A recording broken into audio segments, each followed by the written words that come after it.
Hi everyone, I'm Frida and I'm back with another video.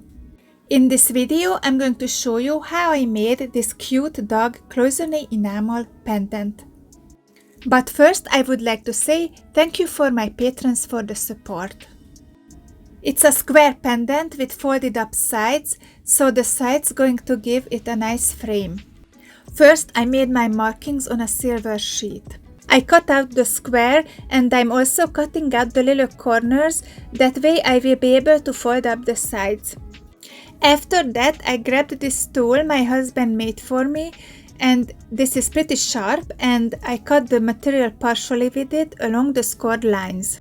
I did this technique before in several of my videos, but I do it again today because this is a Christmas order and I thought, why not to share? I grabbed my steel block and a hammer and I folded up the sides along the edge of the steel block. I could only do two sides on this block. The other two sides I was able to do with the help of an insert in my vise. When I was done folding up the sides, I grabbed the same insert which was in my vise and evened out the surface of the pendant. The top of these little walls are not always even and they're sometimes too tall, so I filed them. Now we can start enameling. First I sifted the counter enamel. I did 2 coats. I fired it off camera and after that I sifted the front with clear for silver. I fired it again in my kiln. When the base was prepared, I started the wire work.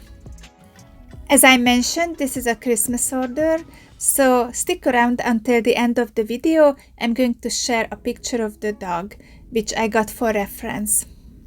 Actually, enameling starts with not the enameling, but first you have to decide what you're gonna make and you have to draw your design. Sometimes this part of the process takes longer than I want to because I'm not always happy with what I'm drawing, but I tend to work on it until I'm really happy with my design.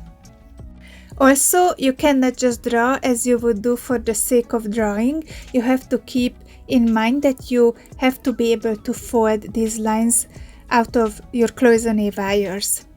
Cloisonne wires, as you probably know if you watch my videos, are flat wires and they stand on their edges. I form them with pliers and tweezers to follow my design. This needs a lot of patience, but if you're a type of person who likes to work with their hands, it can be really calming. I put my wires on a sticky tape until I was ready to put them on the surface of my pendant.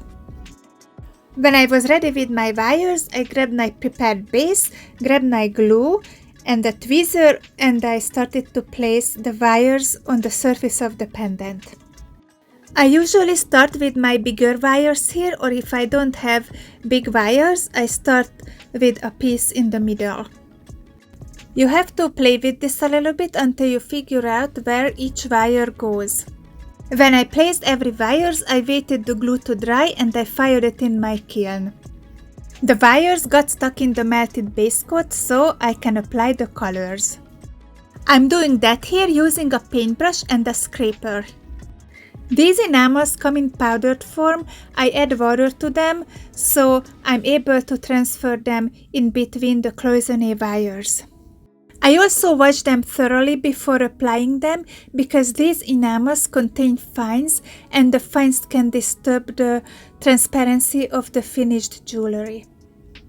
This cute dog is a black dog with lighter brown patches, and I met him personally and he is really cute. Actually, I was wrong before when I was talking about washing the enamels.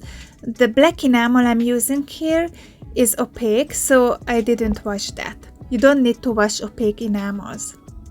You have to be careful though using opaque enamels with transparent because the end result can be really not nice.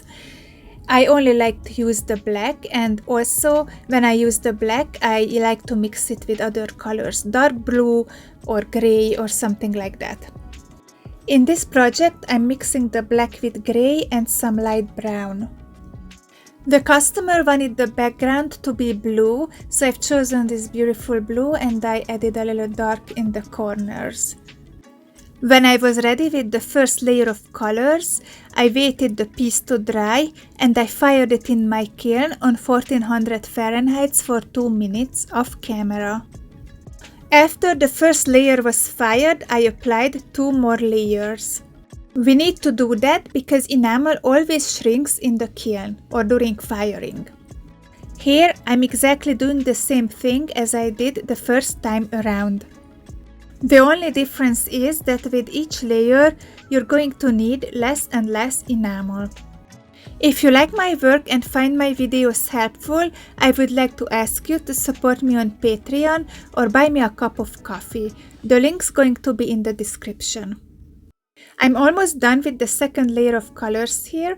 I waited the enamel to dry and fired it in my kiln on 1400 Fahrenheit for 2 minutes.